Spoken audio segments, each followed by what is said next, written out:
Salve, salve família, salve, salve todos os manos, todas as manas, em especial aqueles e aquelas que estão na tranca. Esse é o programa Um Salve para quem está na tranca, de cá, professor Francisco Celso Cisquinho. O Salve para quem está na tranca é uma realização do projeto RAP, Ressocialização, Autonomia e Protagonismo, e Associação Respeito e Atitude Diária, produção do Heitor Valente. Então, galera, se você ainda não conhece o nosso programa, dá uma olhada aí no nosso canal no YouTube, já ativa o sininho de notificação para você ficar por dentro dos episódios anteriores, dos episódios que ainda estão por vir. Dá um like nesse vídeo para dar uma força aí pra gente, firmeza. E para vocês conhecerem também um pouquinho melhor das nossas ações pedagógicas e culturais do Projeto RAP, procure a gente nas redes sociais. Nós temos página no Instagram, Facebook, Twitter, só para pesquisar lá, @Projeto RAP DF. Firmeza? Nesse 14º episódio do Salve para quem tá na tranca, a gente vai bater um papo com um camarada que é meu amigo pessoal, que eu tenho uma admiração enorme, é uma grande referência para mim.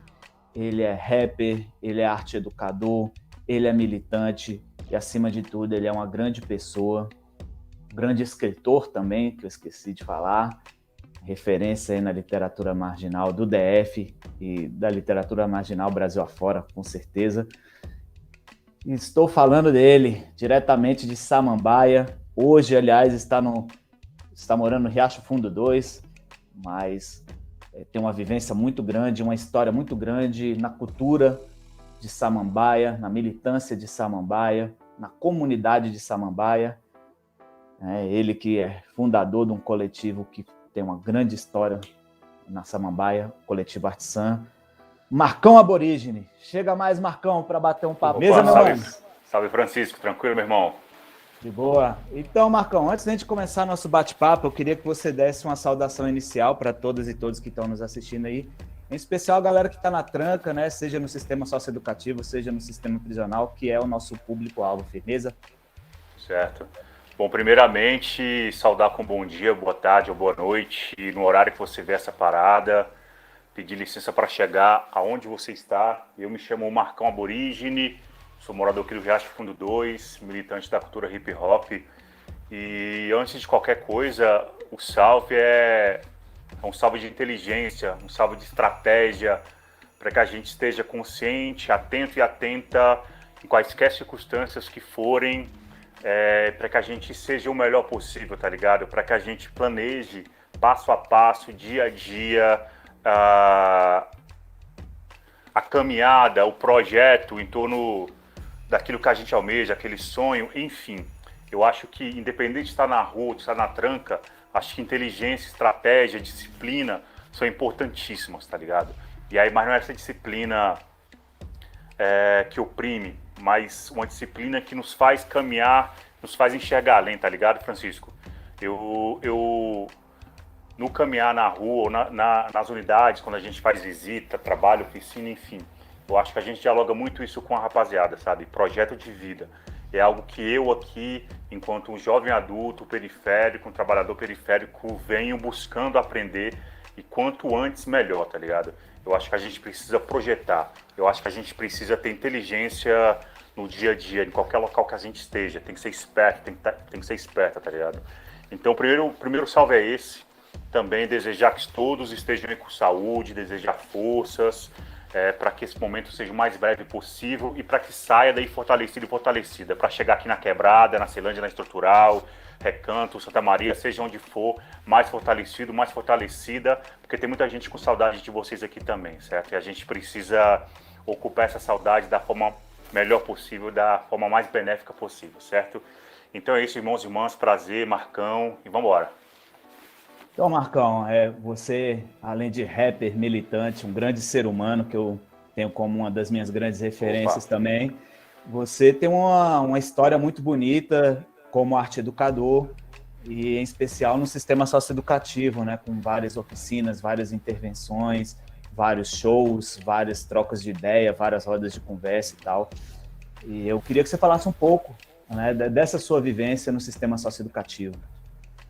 Então, Cisquinho, eu me vejo ou me fiz educador a partir do hip hop. Eu acho que é importante destacar isso. O hip hop foi o primeiro instrumento teórico que me levou a uma educação de fato, tá ligado? Uma educação popular, uma educação para além dos muros da escola.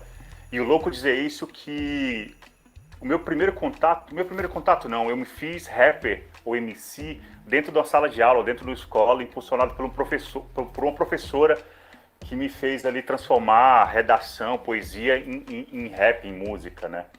Então, o hip hop é esse meu primeiro instrumento teórico de educação, enquanto educador social, educador popular, seja o que for. E aí o hip hop, ele advém da luta do povo, né, meu, assim, em toda a sua completude, dos 4 elementos ou dos 9 elementos, aí advém da literatura que a gente consome, enfim. O hip hop, ele parte da luta, ele parte da consciência de classe, isso é um ponto, saca? E por meio do hip hop, eu costumo falar que foi o hip hop narrou a saída do Marcão de uma vida de crime, de drogadição e o acesso a uma vida de cultura de arte. Então, por si só, o hip hop ele tem essa proximidade, certo? Essa proximidade com os empobrecidos, com os trabalhadores, na luta em prol da construção de um novo mundo possível. Enfim, por mais poético que sou, isso é real e foi real na minha vida, tá ligado? Então, assim, a gente sempre cantou, tanto para quem está na rua quanto para quem está aí dentro, almejando a transformação, almejando a mudança, almejando a revolução, enfim. E por muito tempo eu vi o meu rap distante disso, tá ligado? Assim, por muito tempo eu pautei o movimento social aqui na rua, pautei o movimento estudantil, porque a minha origem na militância vem do movimento estudantil, pautava várias questões raciais, questões de gênero, enfim. Mas eu veio muito distante de amigos e amigas minhas que haviam sido apreendidos ou detidos, tá ligado? Até que em dado momento eu falei, meu, preciso me aproximar também da socioeducação, do sistema prisional, o que quer que seja. Até que em dado momento eu fui fazer uma visita na unidade, eu não lembro bem, era comemoração de um feriado, não sei se Páscoa, Natal, enfim, era uma celebração dessas. E ao entrar naquele local eu vi um jovem que era vizinho meu, sacou? E aí aquilo, cara, me impactou muito. Falei, pô, peraí, eu tava cantando aqui fora, tentando alcançar essa juventude para que, enfim, não rodasse, né? Não caísse aí dentro. E chegando lá, me deparei com esse vizinho meu e aquilo me afetou, certo? Então, a partir daquele primeiro encontro, que tem outros destaques, que tem a dor do cadeado fechando, tá ligado?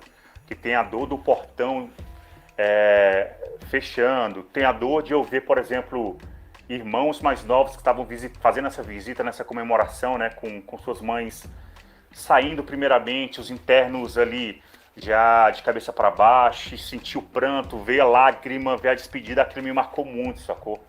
E eu falei, meu, eu preciso estar mais aqui também. O aborígene, o Marcos, que também é pai, que também é filho, enfim, precisa estar mais aqui, e que é o Marcos que é vizinho, tá ligado, Cisquinho?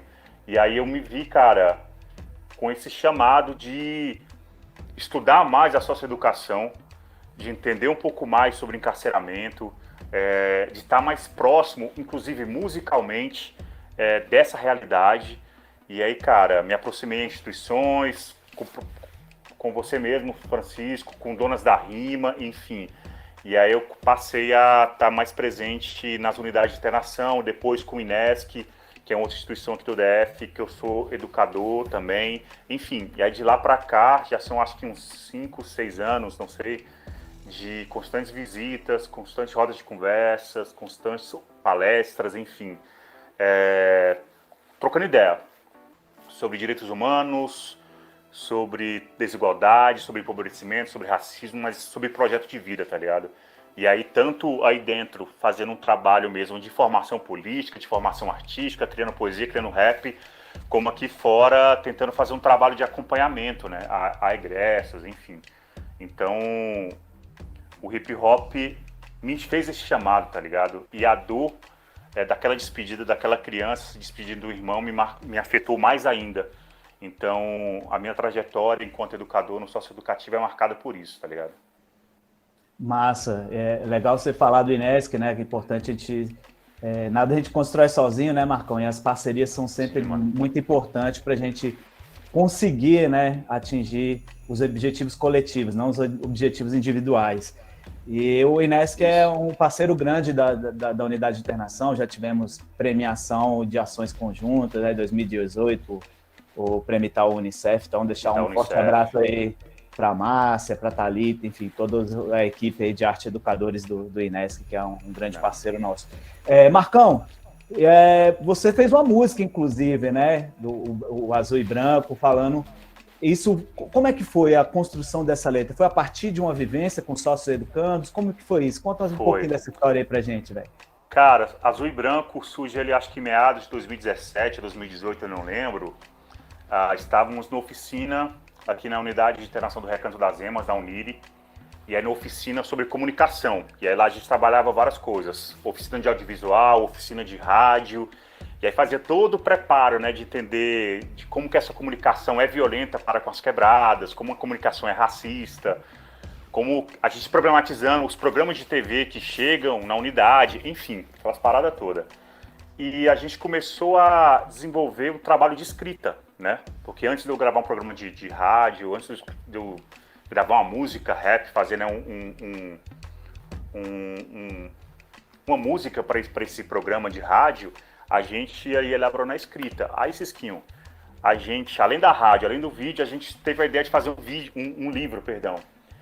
E aí, trabalhando a escrita com a rapaziada, a gente chegou numa primeira poesia que se chama 3 Minutos, que composta pelos jovens de lá, que versa um pouco sobre a ligação, né? Que só demora ali 3 minutos de duração e tal. E aí a gente queria escrever um pouco mais.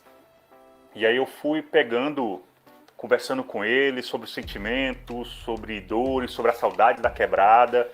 Então foi uma letra de rap que eu escrevi durante a oficina, na unidade, ouvindo cada um que estava ali presente, falando dos seus sentimentos, das suas sensações.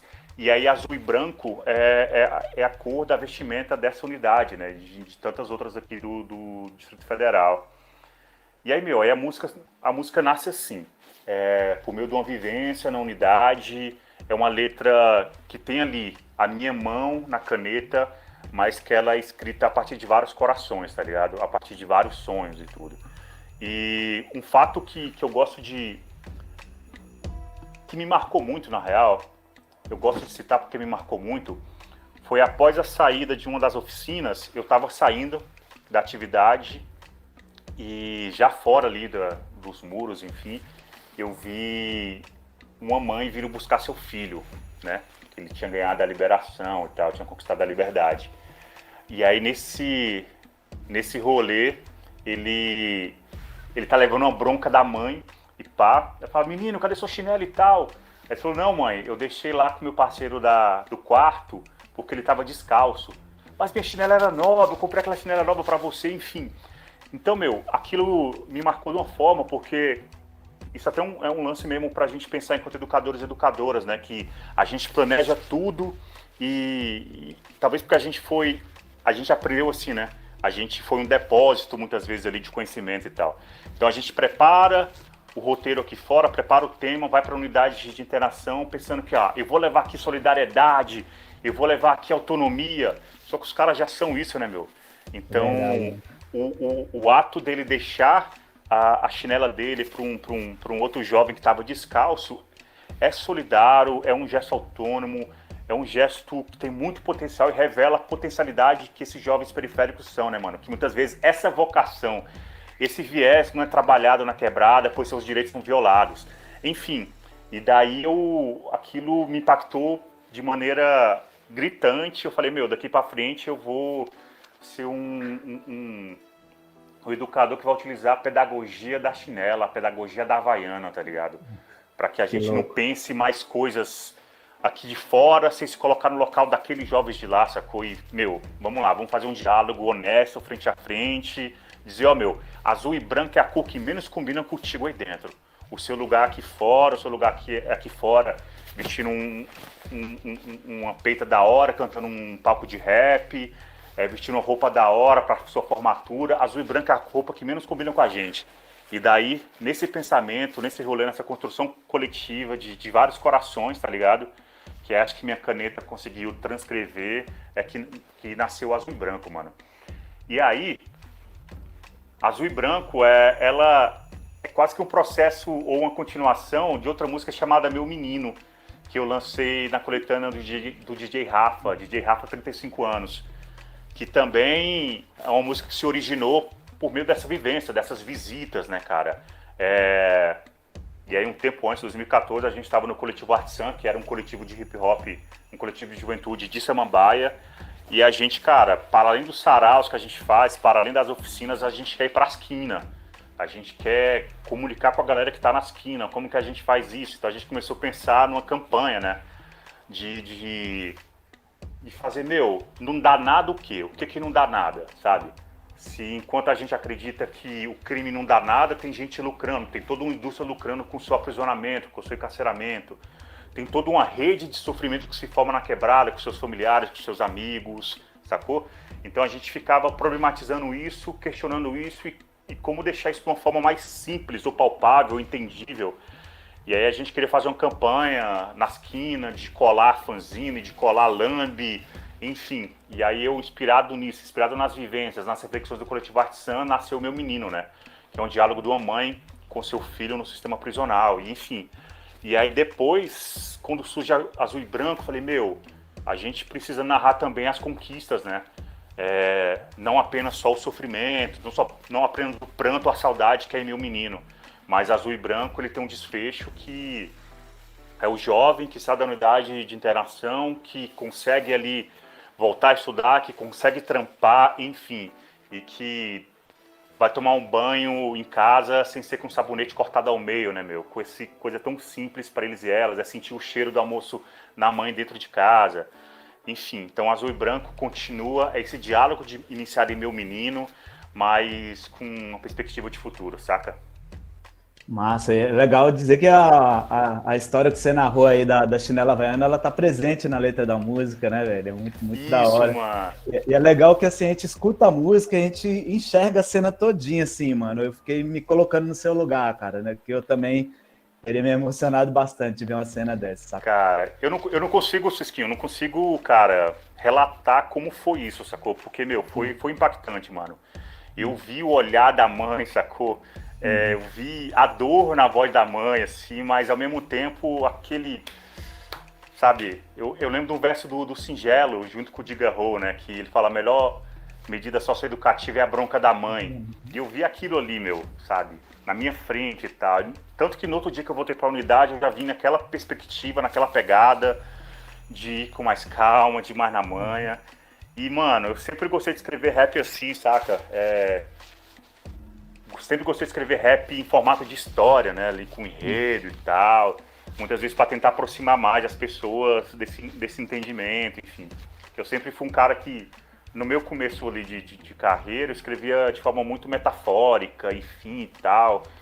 E é como eu me vi também, novamente, mais uma vez, assim, afastado do povo, tá ligado? Eu falei, então vamos aqui, vamos escrever em formato de história e pá. E Azul e Branco é isso, cara. É uma história e uma história de muitos. Massa demais. Então, Marcão, você está falando do seu processo criativo, da tua escrita, e os meninos que estão lá em Santa Maria, eles estão no momento de processo criativo também, né? Dia 29 a gente vai ter o nosso quinto festival de música aí, sabe, mano? Dia 29. Vai dar na segunda-feira, Marcão. 29 de novembro, segunda-feira, nosso quinto festival de música, né, mano? Porra, que da hora. E aí eu queria que você falasse um pouco do Marcão escritor, cara, né? Da literatura, quão potente é a literatura em termos de emancipação mesmo, né, mano? Que o rap, ele é literatura também, né? Sim. Como a própria sigla diz, o RAP é ritmo e poesia. Então a poesia tá ali, né? É basilar, né? É fundante no rap. E aí, mano, eu queria que você falasse um pouco da literatura, da sua vivência com a literatura marginal, os seus livros, né? O Hip Hop em Mim, volume 1 e 2, o Sem Rosto, Família ou Nome.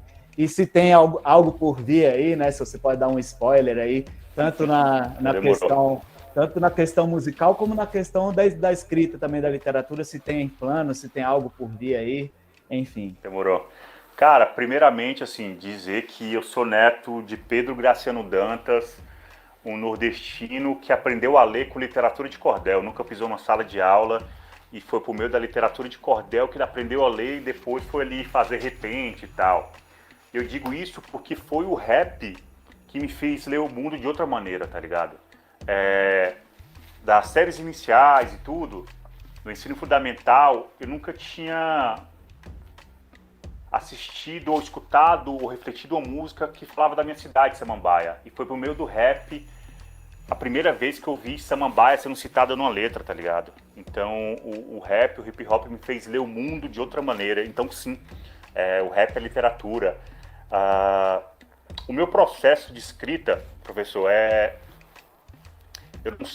eu não tenho uma técnica, eu queria até ter, eu me esforço, eu estudo ali para criar algo assim, mas é difícil assim.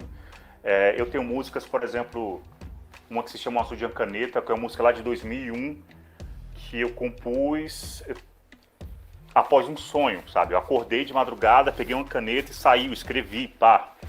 Já tem outras músicas que eu precisei, a partir do start ali, né? A partir do momento de inspiração, pegar livro, pegar caderno, abrir o computador, estudar o tema, e é uma música que demorou 3 anos para ser escrita, que é uma música que se chama Arroz. Ela surge do momento de inspiração, que eu estava saindo do trampo ali no setor comercial sul, indo até a rodoviária, passando pelo Conic, naquela galeria, enfim, e eu vi um indígena fazendo artesanato, vendendo ali um colar com uma plaquinha no grão de arroz, escreva o teu nome. E quando eu vi aquilo, eu falei, meu, no grão de arroz escreva o teu nome. Aí já saiu a primeira rima, né? Pro meu filho ter arroz e não sofrer com a fome. Surgiu isso, esse verso, esse primeiro verso, só que foi difícil continuar. Então eu queria contar, falar dessa questão indígena, mas numa outra perspectiva, né? Então colocar o arroz como protagonista da música. E eu falei, meu, como é que eu vou fazer isso? Então eu fui estudar quão cruel e sanguinário é o latifúndio por meio dos arrozeiros que invadem terras sagradas, que invadem terras indígenas e expulsam os povos de lá, ao ponto de fazer um indígena vender um colar, um artesanato num grão de arroz, tá ligado?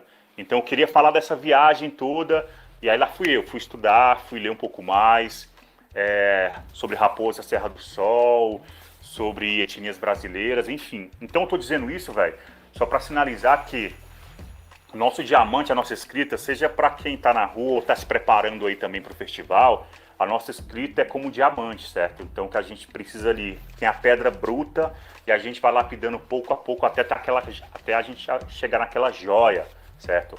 Até chegar naquela beleza.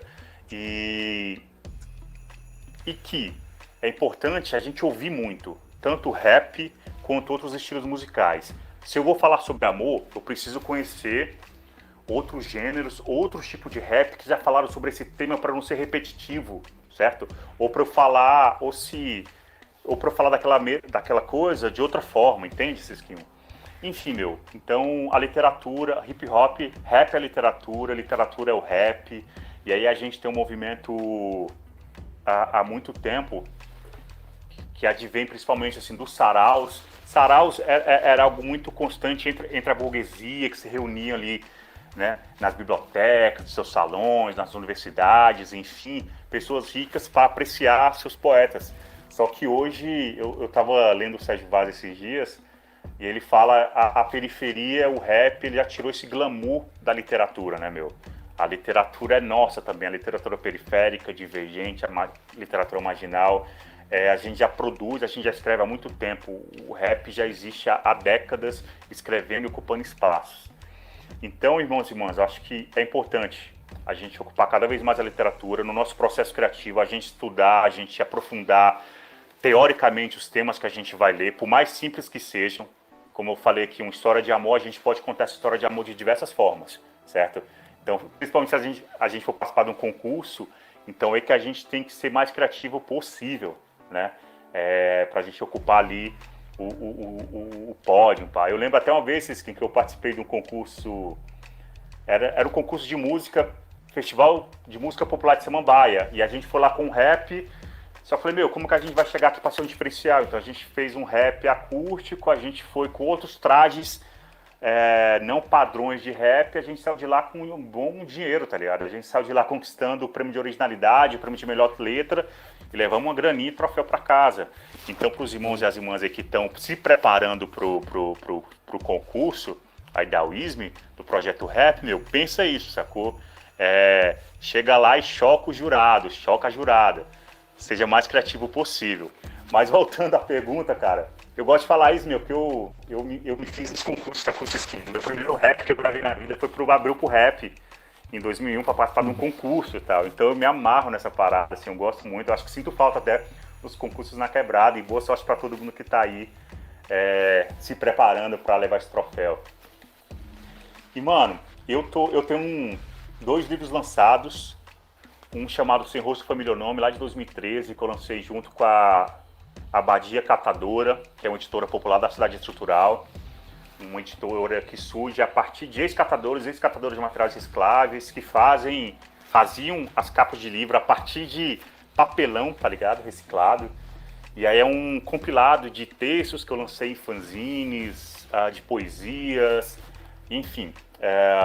Anos depois eu lancei o livro chamado Hip Hop em Mim, que conta um pouco da história ou da gênese do hip hop a partir daquilo que me fez evoluir, tá ligado? Quanto ser humano, enfim, quanto pai, quanto trabalhador.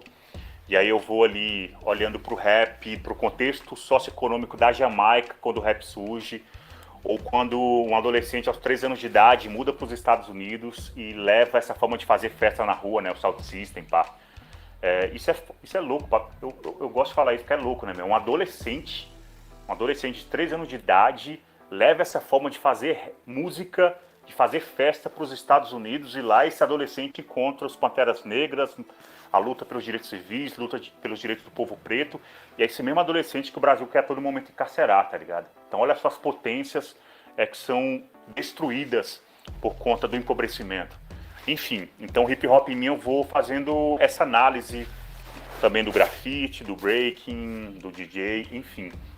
E aí, cara, eu tô aqui engavetado um livro eu finalizei que se chama A Incansável Luta por Direitos, que vai sair, acredito que ou no finalzinho desse mês ou para outro mês, junto com um CD, então é CD e livro, A Incansável Luta por Direitos, que é um olhar para a construção dessa Brasília periferia, é um olhar para o que os bandeirantes fizeram aqui, quem os bandeirantes assassinaram quando vieram desbravar o Grande Sertão, que é aqui onde se estabeleceu o Distrito Federal, é um olhar para as quebradas, é um olhar refletindo, por exemplo, que Brasília, a capital da esperança, tem o Museu da República, mas é estrutural, a 15 quilômetros de distância tem o Museu do Sangue, né? É de refletir, por exemplo, que o símbolo da Ceilândia é uma caixa d'água, é um símbolo de luta por um direito humano básico, que é a água, e qual local de gente rica a gente imagina que tem uma caixa d'água como símbolo, tá ligado? Então a gente vai problematizando essas questões, é um livreto, eu gosto de falar que é um livreto, é algo bem simples, uma linguagem tranquila, tem poesias também, tem as músicas desse disco, enfim, espero estar aí um dia para lançar com vocês aí, mano, na unidade, certo? E tem um outro trampo também na literatura que se chama Juventude que Ousa Viver, que aí já é um olhar sobre a juventude, racismo e machismo como estrutura do capitalismo, enfim, eu estou ali rascunhando ainda, está num processo de incubadora, eu diria, já tem umas 40 páginas escritas, mas falta um pouquinho mais, falta um fechamento, enfim. E eu gosto muito disso, sabe, mano? Eu sempre gostei de escrever, assim. Eu sou um cara que tem muita dificuldade em ler, professor. Quando eu leio estou lendo um livro, uma matéria no site, tem alguma coisa que me chama a atenção, eu já passo para aquela outra coisa, para aprender aquilo, para depois voltar. Então, assim, vocês estão vendo aqui atrás de mim, imagina, alguns livros, a maioria ali eu nunca terminei, não.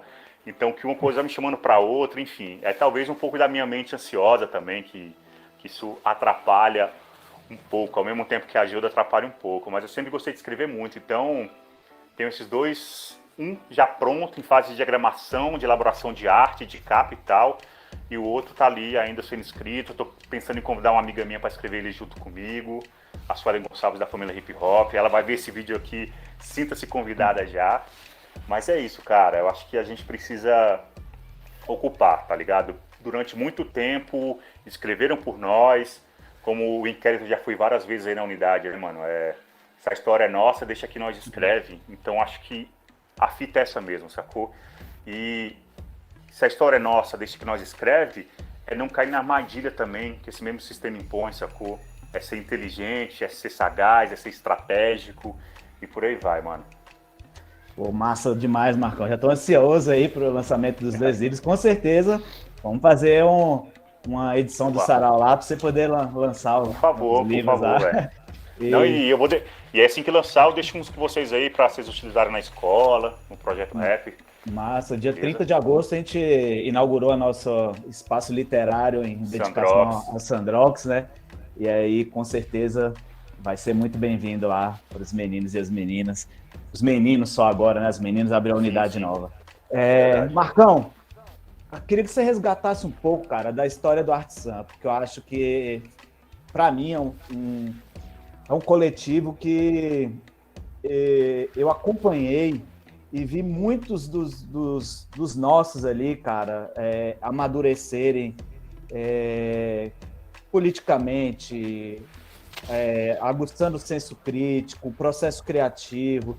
Eu vi Julianara dando os primeiros passos, Meimei Bastos, Singelo, enfim, o Artisan é uma potência, mano. Os meninos do quadrilho intelectual. Quadrilha. Então, tudo, cara, o Sarau Samambaia Poética, que eu frequentava na Samambaia, eu vi essa galera toda ali dando os primeiros passos. E hoje eu vendo o Tarcísio Pinheiro, que vai lançar seu livro agora no dia 20 de novembro também, né? Então, cara, eu acho que é importante a gente manter viva essa memória do Artisan. Queria que você falasse um pouco aí do coletivo Não, Artisan. e eu vou começar pelo poeta Tarcísio Pinheiro, né, cara? Porque hoje o Artisan segue, mas enquanto projeto, né? O coletivo se desfez pela potência que as pessoas são, cada um foi trilhando o seu caminho, o Meimei com Slam Quebrada, o quadrinho intelectual com os novos trabalhos, enfim. Mas hoje o Artisan segue vivo enquanto projeto. Eu e mais algumas pessoas aqui do Ratinho dos Dois estamos tocando, inclusive realizando esse sonho, né, do Tarcísio, que é falar sobre si, lançar seu primeiro livro. Depois do livro do Tarcísio Pinheiro, a gente lança mais 3 livros.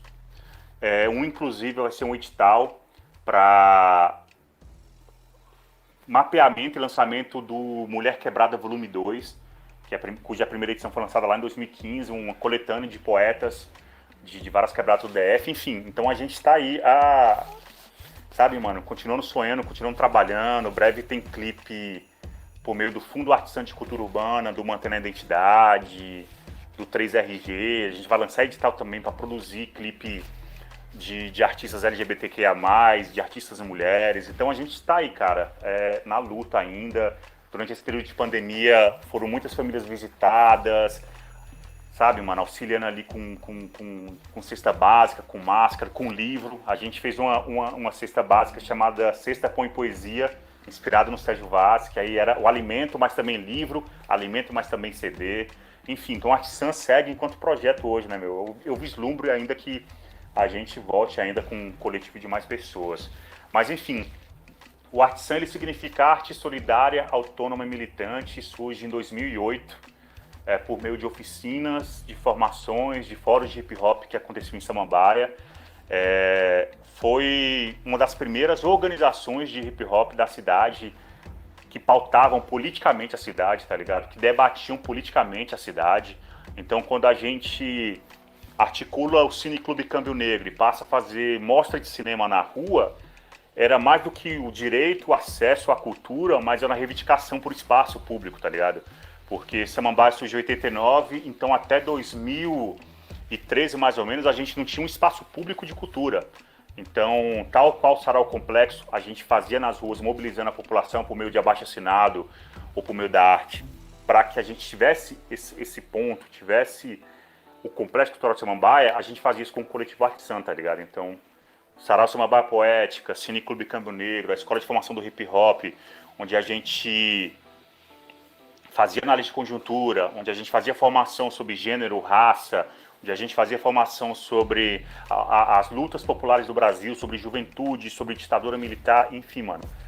Ou também um ensaio coletivo que foi um primeiro palco, o primeiro microfone para muitos dessas artistas, tá ligado? A Julianara, Eu lembro até hoje, assim, a primeira vez que ela pegou no microfone foi no ensaio coletivo numa garagem, onde a gente reuniu uma parte de grupo de rap e tá aqui, ó, tá aqui a estrutura para que você possa ensaiar, tá ligado? Enfim, cara, então foram bons momentos. O Artisan, enquanto coletivo, teve uma história aí de 8 anos, então de 2008 a 2016, produzindo ações culturais, fazendo formações políticas, fazendo visitas às escolas públicas, com palestras, com diálogos, com rodas de conversas, lançando produto, lançando material. E, meu, eu fui muito feliz, Sisquinho, sabe, mano? Falar do Artisan traz certo saudosismo, assim. Mas a gente sempre buscou, enquanto Artisan, se aproximar dos movimentos sociais. Eu acho que por isso que houve amadurecimento, tanto artístico quanto político, da rapaziada que estava ali presente. Então a gente estava junto com o MTST nas ocupações, a gente estava junto com Rede de Educação Cidadã nas formações, fazendo Assembleia Popular. Então tem muita coisa do Artisan que não é, eu diria, visível, tá ligado? Mas que a gente estava ali, sempre fortalecendo a luta, sempre fomentando a luta, participando de audiência pública, sem mediatizar demais, tá ligado? Participando das conferências, debatendo o território politicamente. Aí a gente foi se expandindo, então chega a quadrilha intelectual, o OK Oficial hoje, do Recanto das Emas, e leva também essa parada para o Recanto das Emas. Chega a manter a identidade de Taguatinga, e o faz também. Sempre ali com a família hip hop da Santa Maria, que tem uma ocupação cultural que resiste também há mais de uma década. Enfim, cara, o Artisan foi potência. Eu acho que o Artisan foi, eu diria, ocupou um espaço de vanguarda durante muito tempo na literatura periférica, na literatura marginal do DF, de ter um sarau de quebrada na rua, mas mesmo assim com conteúdo de literatura marginal, sacou? De levantar essa bandeira que vamos. É o poeta de quebrada, é o repentista também, é o primeiro palco de muitas pessoas, tá ligado? O Artisan foi o primeiro palco de muitas pessoas aqui do DF, mano. Eu sou muito feliz por isso também. E é isso, cara. Eu torço mesmo para que a gente lance mais coisas. Tem clipe do Mantendo a Identidade também para sair agora, do 3RG. Tem o Festival Brasília Periferia Virtual, que tá também para ser lançado. E a gente vai, Cisca, a gente vai semeando, a gente vai sonhando, porque tal qual diz o Sérgio Vaz, né? Enquanto capitalismo é uma realidade, a gente socializa sonhos. A gente só pôde socializar esses sonhos porque a gente se fez em coletivo, porque talvez o Marcão sozinho não daria conta, o professor Francisco Celso não daria conta sozinho, o Tarcísio não daria conta sozinho, enfim. E a gente foi em coletivo, caminhando, aprendendo, e até se consolando juntos nos momentos de embate, né, cara? No momento de... Teve um momento, por exemplo, ali na campanha política de 2010, que teve integrante nosso ameaçado de morte, né? Por conta do enfrentamento que a gente fazia. Então a gente teve que... Opa, peraí. A gente teve que ter maturidade para respirar fundo. Então vamos segurar aqui a onda um pouco, como é que é, tá ligado? Então até nos momentos de dificuldade, o coletivo é importante, porque a gente se fortalece, tá ligado? A gente se ajuda, a gente se apoia. E é massa, isso, Marcão. Marcão, quem escuta teu rap, velho, eu acho que a primeira coisa... eu tenho uma relação de amizade contigo, mas vamos supor que eu não te conhecesse, que eu não te conhecesse, eu pegasse assim e escutasse teu rap, mano. Primeira coisa que eu ia falar, esse cara é um educador nato. Segunda coisa que eu ia falar, esse cara é um historiador nato. Porque a gente vê que tem um trabalho de pesquisa nas suas letras, tá ligado? Sim, sim. E o historiador é isso, ele tem que pesquisar, tem que investigar, ele tem que confrontar, né? Ele tem que retratar a realidade. E eu considero você um educador nato e um historiador nato, tá ligado? Opa. E eu sempre utilizei as suas canções como ferramenta pedagógica, desde da colônia, o circo, Terezas e por aí vai. Como que você vê isso, essa questão do seu rap, ele está sendo utilizado no contexto escolar, como ferramenta pedagógica? Você tinha, quando você começou seu processo criativo, você vislumbrava isso? Você foi intencional isso? Ou foi uma coisa que, de repente, estava acontecendo e foi da hora, mas você não planejou? Como foi isso? Cisquinho, cara, acho que isso advém também de um grande sonho, sacou, meu? Eu tenho um sonho de ser professor um dia. Eu não tenho ensino superior ainda. Tenho uma formação em educador social ali pelo IFB. mas eu não tenho ensino superior. Estou terminando a minha primeira faculdade de serviço social. Por conta da pandemia, eu não pude concluir esse estudo e tal. Mas eu quero minha segunda graduação já fazer em História. Espero começar 2021 nessa pegada. Mas dito isso, cara, como eu sempre tive esse sonho de ser professor, eu sempre tensionei muito a minha escrita para que professores e professoras pudessem utilizar, tá ligado? Eu sempre me vi, cara, como é que eu vou poder um dia ser professor, como é que eu vou utilizar essa música aqui minha, sabe? Então, na minha escrita eu sempre pensei, claro que não na integralidade das obras e tudo, mas eu sempre busquei fazer dela pedagogia, tá ligado? Então, foi intencional, a Colônia, como você citou, é isso. Ela é uma música que eu escrevi lá em 2004, pude lançá-la apenas em 2009, mas enfim, a Colônia é isso, né, meu? É história. O circo foi um processo de pesquisa de quando deu, tal qual eu exemplifiquei aqui um inspirar de Arroz, da música Arroz, o circo foi da mesma forma, sabe? Veio primeiro um verso ali, eu sempre quis cantar sobre intolerâncias, né? E aí, num diálogo com uma pessoa pequena, ela foi me mostrando que muitas pessoas, na verdade, têm o termo anão como um termo intolerante, né? Porque remete a anões de circo, aquela coisa toda, toda a estereotipia que foi feita para com pessoas anãs. E aí eu fui aprofundando mais esse diálogo, né? Fui entender um pouco mais. Então lá atrás eu fui ler o que era capacitismo, sabe?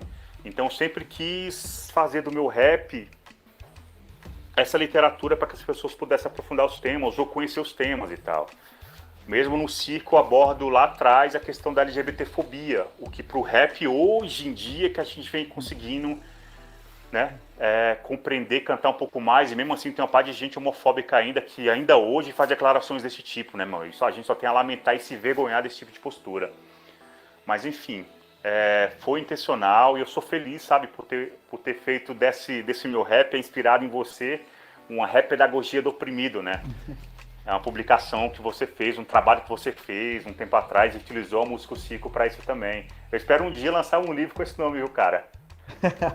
O nome é potente, né, velho? Eu acho que, eu não sei se aquele trabalho, inclusive, teu está aí online, mas acho que vale a pena resgatar, disponibilizar novamente ele, que é um trabalho incrível, né? O professor Francisco Celso utilizou várias letras de rap roteirizando aulas, né, meu? Aquilo foi um trabalho incrível e tal.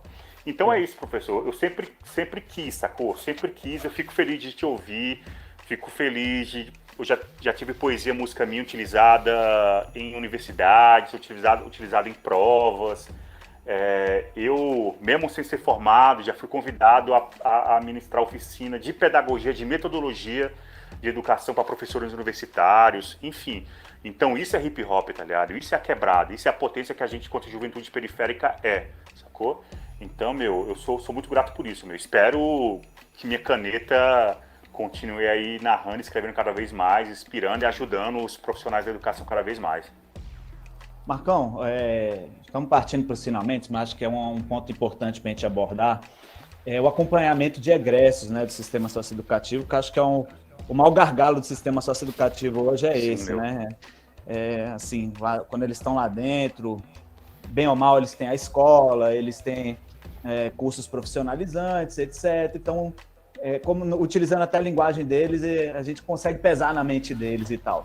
Mas eles, quando eles saem de lá, eles voltam para o mesmo ciclo de violência, o mesmo ciclo de negação de direitos, né? E a gente não tem uma política pública eficaz de acompanhamento de egresso.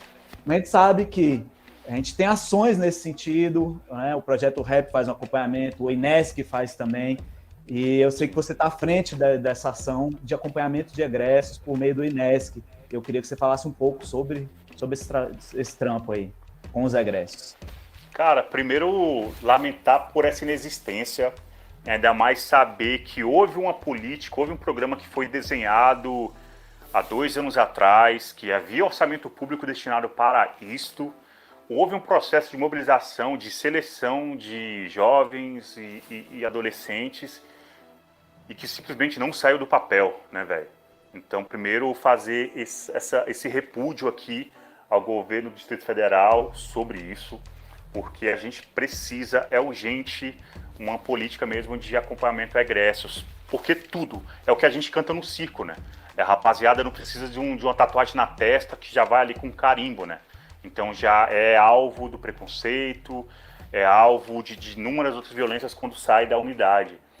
No INESC a gente tem um trabalho singelo, um trabalho piloto chamado Andares, onde a gente, a partir das oficinas que a gente ministra dentro da unidade, conhecendo esses jovens, trabalhando ali direitos, projeto de vida, etc., quando estão aqui na rua, a gente busca, tenta localizá-los, tenta conectá-los, e aí seguimos com esse trabalho, né, de reflexão sobre a vida.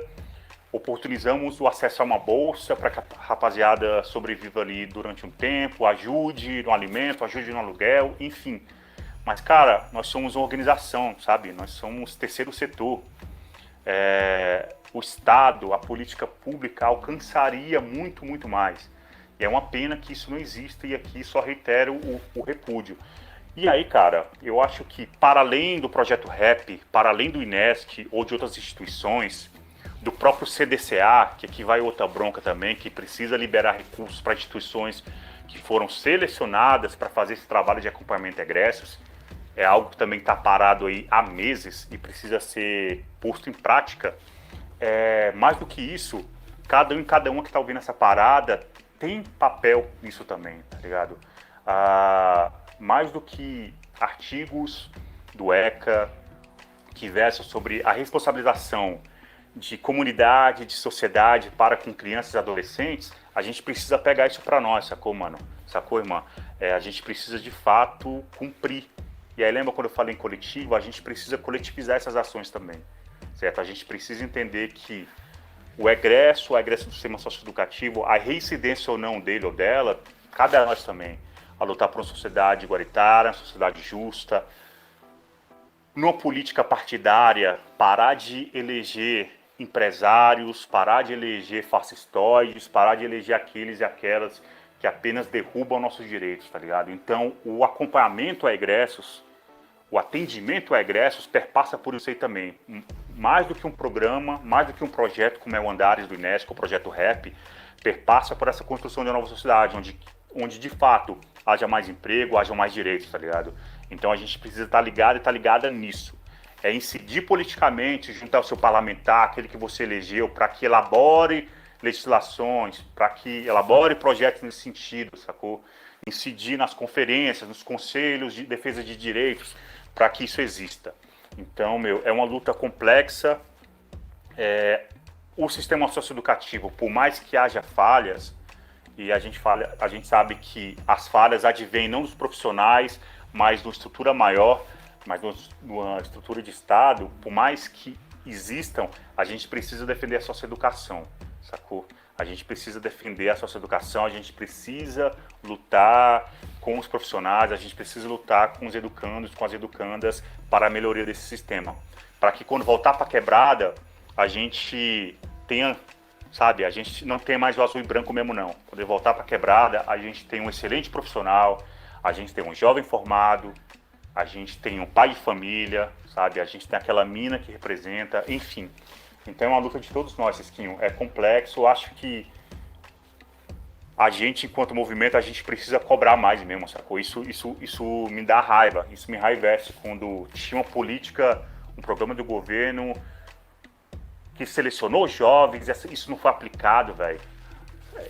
Isso é horrível, tá ligado? Saber que tem projeto aprovado para acompanhar mais de 200 jovens e adolescentes do DF, com projeto aprovado, e o orçamento não sai, sacou? Então a gente precisa pressionar, velho. A gente precisa pressionar. Então você que tá ouvindo isso, vambora, vamos para cima, vamos mandar e-mail aí para parlamentar, mandar e-mail para a Comissão de Direitos Humanos, mandar e-mail para a Sejus, falar bora, mandar e-mail para o CDCA, bora, sacou? É isso. E se não pressionar o poder público, nada acontece, né, mano? É isso. Você tem que tensionar, tem que buscar estratégias coletivas, mas se ficar de braço cruzado, nada acontece não, mano. E acho que é isso, né? A gente faz ações paliativas, né, Marcão? Mas o poder público é que tem que estar botando em prática essas ações de acompanhamento de egresso, e nós, como sociedade civil, a gente tem que estar em cima, tem que estar cobrando para que isso saia do papel, não vire letra morta. Não adianta soltar um edital, selecionar o jovem e não fazer a coisa acontecer, né? Talvez seja até pior, porque gera uma expectativa, gera uma ansiedade nesse adolescente, E quem tá precisando ali, mano, como diz o nosso ex-presidente, quem sabe futuro, a fome não espera, né, mano? Então, se você não faz uma parada para agora, mano, a probabilidade desse adolescente recidir é enorme. É enorme, meu. E é isso, cara. A fome não espera.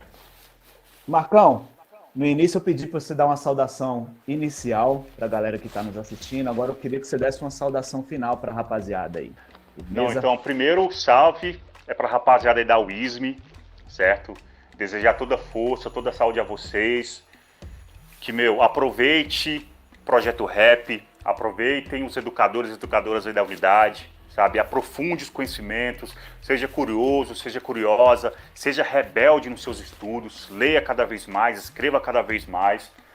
Você que vai participar do concurso, toda sorte. Espero um dia aí cruzar nos palcos contigo.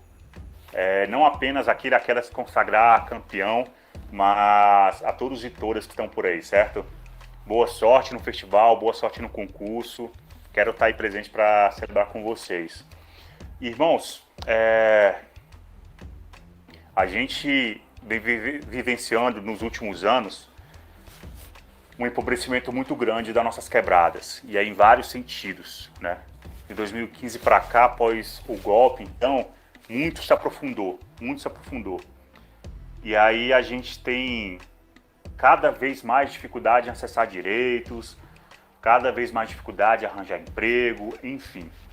Mas, mais do que uma ideia negativa, eu quero sinalizar com isso o seguinte, cara.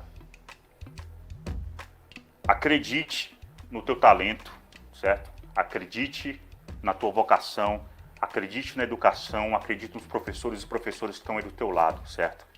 Aproveite, assimile o conhecimento, porque se com educação já é difícil, sem a mesma, então, cara, a gente não vai para frente. Eu sou um cara que, por meio da educação, me descobri poeta, me descobri literato,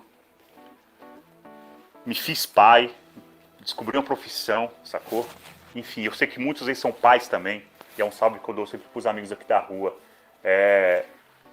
Aproveite o tempo com sua família, aproveite os 3 minutos com sua família, seja o melhor para sua família, seja o melhor para o seu filho, se faça melhor em casa, se faça presente em casa, porque muitas vezes a rua chama e a gente está mais presente na rua do que em casa, e aí vocês estão ligados. Enfim, meu, mas desejo boa sorte na vida de vocês, desejo saúde na vida de vocês e que conquistem aquilo que vocês almejam, que seus sonhos se realizem e que esses sonhos sejam coletivos, certo?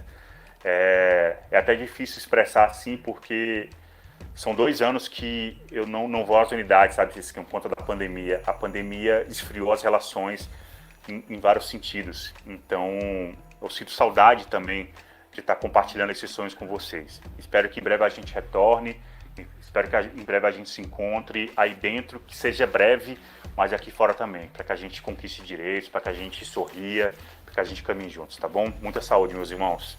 Muita fé. Valeu, Marcão. Queria agradecer muito aí a você ter aceitado o convite, primeiramente. Acho que o bate-papo foi muito da hora. Acho que vai com certeza aí tocar as mentes e os corações da rapaziada que está nos assistindo aí. Abraço, Cara, irmão. posso dar mais um salve, cara? Enquanto você Claro. falava em agradecer, na verdade eu que agradeço ao convite do Área, do Projeto Rap. Agradeço de verdade, porque... E aí é o salve que talvez eu queria dar e eu fiquei aqui atropelando palavras para tentar esconder o sentimento. Eu estou nesse processo de pandemia, nesses últimos 2 anos, e aí assim, é um salve de homem para homem, né? Do masculino para o masculino, enfim. Pois um processo de adoecimento mental, tá ligado? Saúde mental fragilizada, vivenciando um processo de ansiedade, vivenciando um processo depressivo, e muito porque, enquanto homem, parece que a gente é educado a não sentir, a não chorar, a não ser sensível, a não conversar com outros homens sobre aquilo que a gente sente, tá ligado? Então eu fiquei guardando muita coisa dentro de mim, até o ponto que eu adoeci e cheguei num estado de depressão, certo? Então, cara, aquilo que você sentir, aquilo que doer em você, compartilhe com outra pessoa, converse com outro homem também, tá ligado? Se abra, não guarde sentimentos, não guarde mágoas no coração, porque isso adoece a gente, isso atrapalha a gente. Eu, nos últimos 3, 4 anos, não lancei mais músicas, não fiz mais trabalhos, porque eu estava envolto nisso e estava negando isso em mim, tá ligado? Então foi só com a pandemia, com todo o pavor que a pandemia trouxe, que eu falei, cara, não dá mais, eu preciso de ajuda. Então, um salve que eu dou é esse, sacou, meu? Eu acho que a gente, quanto homem, a gente precisa garantir o direito a si, o direito de chorar, o direito de perder, o direito de ser fraco, entre aspas, tá ligado? O direito de ser frágil, porque essa sociedade machista diz que a gente tem que ser só másculo o tempo todo, tem que ser o forte o tempo todo, tem que dar conta de tudo o tempo todo. E não, cara, a gente tem direito ao cansaço, a gente tem direito à tristeza também, certo? Então, deixa esse salve para vocês aí, para se cuidar, para se manter firme, para conversar com o outro sobre seus sentimentos, tá bom? Então agradeço ao Projeto Rap pela oportunidade de falar isso também. Eu não queria rodear mais palavras, não. Acho que o salve que eu queria dar é esse mesmo. Sisquinho, obrigado de coração, velho. Pois é, a gente estava partindo para os finalmente, mas achei muito importante o que você falou, sabe, Marcão? A pandemia trouxe esse sofrimento também, né? Os casos de depressão praticamente triplicaram. Nas unidades de internação, qualquer local de privação de liberdade, isso já é muito forte, né? Essa questão da depressão, dos comportamentos autodestrutivos, automutilação, ideação suicida. E o Sandrox era um camarada que trabalhava muito isso com os meninos, né? Porque ele vivenciou muito isso também. Então, assim, isso remete até à questão do Sandrox e tal, que nos deixou recentemente. E eu acho que é importante a gente sempre estar batendo nessa tecla, né? E foi muito importante esse salve que você deu, porque essa cultura machista é muito forte na nossa sociedade e dentro dos locais de privação de liberdade não é diferente, né? Ainda. Mas isso causa um adoecimento maior, justamente por toda a condição de sofrimento que eles já estão submetidos e ainda nesse momento podemos sem receber visita, porque eles ficaram mais de 7 meses sem receber visita, então coisa que vai colocando, sei lá, na última potência, né? Se a gente aqui fora já foi obrigado, né, a se isolar e etc., a distanciamento, etc., tudo isso que vai causando esse adoecimento, lá isso é elevado à última potência, né, mano? Então achei muito importante essa sua fala final aí. Nada, né, velho? E aí, por isso que eu até dei uma estendida agora aí nos nossos finalmente. Então, mais uma vez, agradecer por mais essa fala enriquecedora aí, irmão. Muito importante, viu? Valeu mesmo. Valeu, mestre. Gratidão aí pela participação, velho. Tamo junto. Abraço aí nos professores, nas professoras, em todo mundo aí da unidade, beleza? Projeto Rap, tamo junto. Salve, Heitor, salve todo mundo aí. Valeu, Marcão.